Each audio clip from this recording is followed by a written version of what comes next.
Keep away, therefore, for you do not know on what day your Lord is coming. Our new church year opens with a deep dive straight into the most apocalyptic section of Matthew's gospel.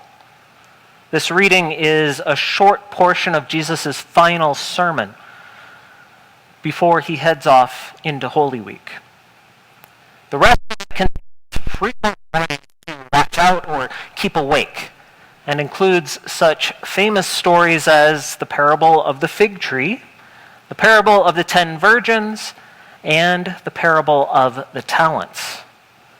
His message is clear throughout the entire chapter. About that day and hour no one knows, neither the angels of heaven nor the Son, but only the Father.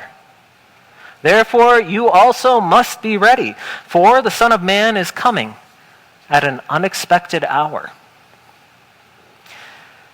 Growing up in the 70s and early 80s, my sister and I weren't allowed to attend many movies. Dad would take us to the occasional Saturday morning showing of Flipper or the old animated Charlotte's Web. But apart from this and some black cauldron Disney fare, we rarely saw any films, unless we were at church, where youth groups, Awana clubs, and Sunday school classes would occasionally fare on a trilogy of psychological horror movies.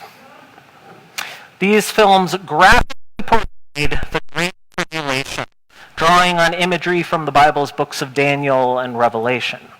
Visions of monsters and famine and violence and blood and terror, and a weird detail that continues to stick out in my mind for some reason, guillotines. 40-ish years later, portions of a 1970s folk ballad I associate with those movies still jumps to the front of my mind anytime we read today's gospel text. 2 men walking up a hill, one disappears, and one's left standing still. I wish we'd all been ready. No matter what your theological background might be, chances are you're familiar with the idea the song and those movies were promoting. If not, the last 2 lines of the stanza might just bring things into focus. There's no time to change your mind. The sun has come, and you've been left behind.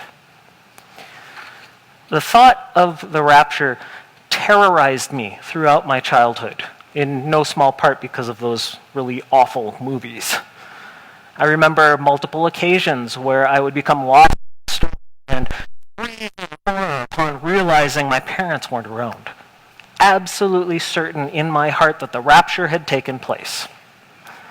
I'd wake up from feverish nightmares during Wisconsin's severe summer thunderstorms and wonder if my family had been snatched away amidst the distant thunder. Even today, the rapture is one of the first things that comes to my mind when Shannon is even a little bit late getting home. It's too late to change your mind. The sun has come, and you have been left behind. For those of you unfamiliar with it, the rapture is a theological assumption that at the end of time, faithful Christians will be snatched away to heaven before the rest of the unbelieving world is mercilessly punished for 7 years, a period known as the Great Tribulation. After that, the last judgment, when heaven and earth will pass away and Christ will divide the sheep from the goats, shepherding his flock into their heavenly reward while everyone else is driven into everlasting torment in the lake of fire. With its outsized in pop culture and the modern American church, many Christians consider the rapture to be a foregone conclusion. But the idea for the rapture is actually a modern concept with no evidence of any influence or even existence before 1830. First described in a prophetic vision, the idea remained on the far fringes of the church world until an Irish evangelist named John Darby brought it to the United States in 1862 as a central theme of his revival campaigns. For a population in the throes of the Civil War, people who already feared that the world was ending, the thought made perfect sense. Everywhere that Darby went, everyone already knew it was the end times. After all, brother was fighting brother, and fathers were fighting sons, just like Jesus had warned. Clearly, if ever Christ were to return, it would have to be then.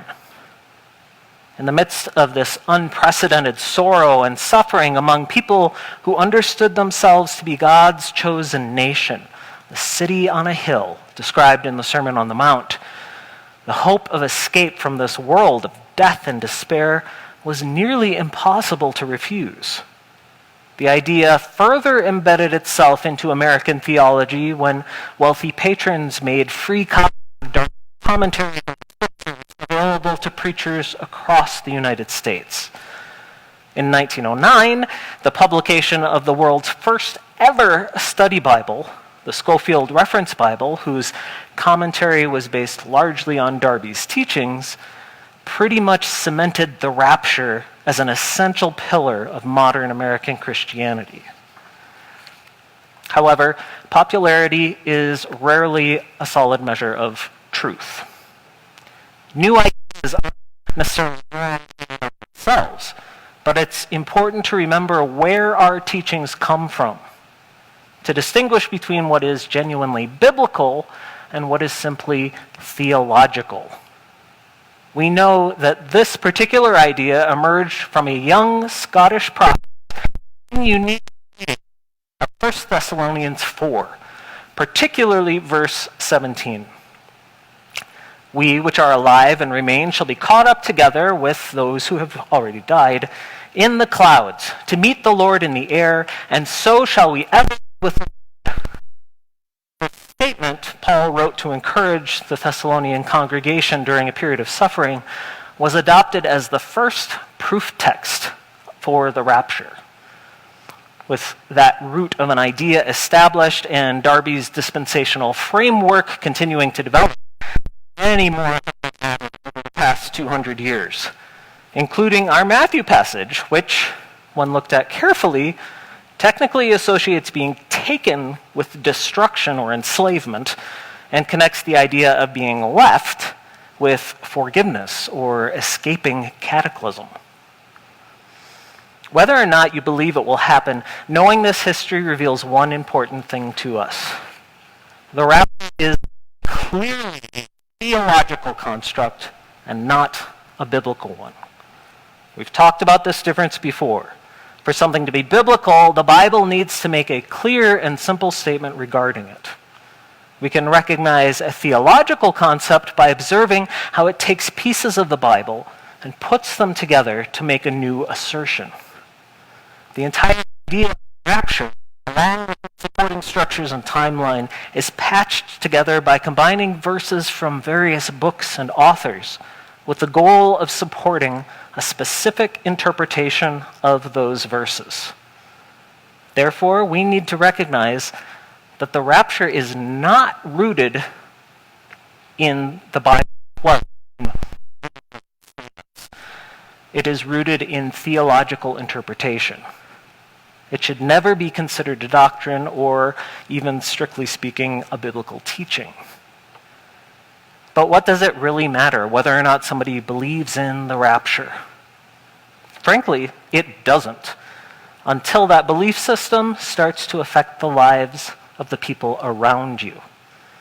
Having grown up in a deeply focused on the rapture, I recognize that this theology, undoubtedly intended to inspire hope, carries some subtle expectations which can and have had very real and damaging individual and societal effects. The most common problem is the division that it, like many other theological concepts, can cause among members of a family or a congregation. Those convinced of its truth demand that everyone else adopt their position and follow their path. Anyone who doesn't is branded as a heretic, condemned to hell, while the group group that caused the fracture in the first place hails itself as the final branch of the one true church. The second concern emerges when rapture theology begins to mingle with other theological ideas, like the rise of faith as an intellectual assertion rather than the practice of faithfulness so clear in the New Testament's Greek text. By combining those two, you end up with people who call themselves Christians because of what they claim or think, drifting toward the assumption that their actions ultimately have no consequences. God will be for whatever you or I might do, and so in the end it doesn't really matter because God's going to wipe out everything and start over anyway. The most real and physical danger I've seen, however, is the partnership of mingling rapture theology with what's known as dominion theology. A misreading of the first chapter of Genesis, which claims that God created humankind to rule over creation rather than to be its caretakers. Dominion theology declares man to be the absolute master of the planet and all rights thereupon. Because of this divinely ordained status, we humans can behave with impunity. Dominion theology is what Christendom and its offshoots have used to justify themselves when driving animals to extinction, when conquering and colonizing other civilizations, when kidnapping, enslaving, and selling other ethnic groups for financial gain, when destroying those same people's land and extracting its beneficial goods and materials for our own consumption. We've essentially used dominion theology to excuse centuries of utterly self-centered and even genocidal behavior. That same lie is what allows us to continue to think that we can take anything we want from and do anything we want to the earth. Presumptions of absolute mastery met with intellectual hubris and loss of any expectation of consequences has resulted in individuals, nations, and entire societies who hoard, abuse, and destroy resources without thought for who or what might come after. It's given us a climate crisis that a large percentage of American Christians ignore, deny, or simply don't even care about. After all, if we're the rulers of creation and God has already organized an escape plan, nothing we do to harm the earth ultimately matters. We might as well burn this to the ground and finally party in a better place.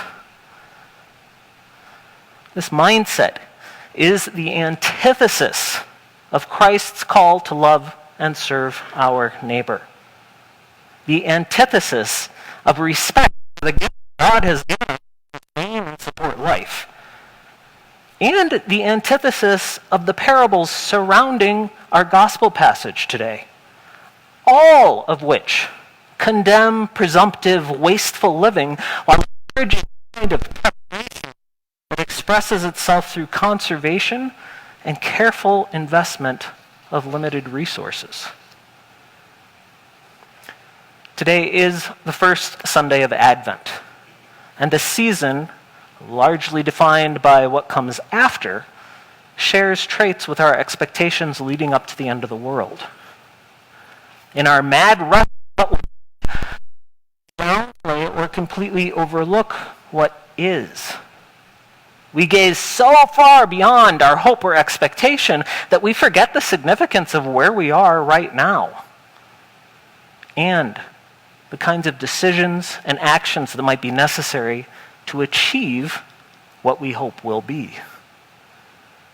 We place so much emphasis on a proper vision that we miss the benefit and ignore the continuing effort required to realize it. In our fevered delusion regarding where we like to think we're headed, we've ended up tripping and falling and flailing about in a pool of mud, oil, and garbage. all the while doing this thing to be the crystal sea. The end will come when it will come. About that day and hour, no one knows, neither the angels of heaven or the Son, but only the Father. Until then, Jesus calls us to face what is, the reality where our world is always ending and our world is always just beginning, where we have a choice of what to do and how we might proceed along the way, where we mustn't ignore the work required in the present simply to boast or speculate about a reward that none of us achieve. Keep awake, therefore, for you do not know on what day your Lord is coming. Amen.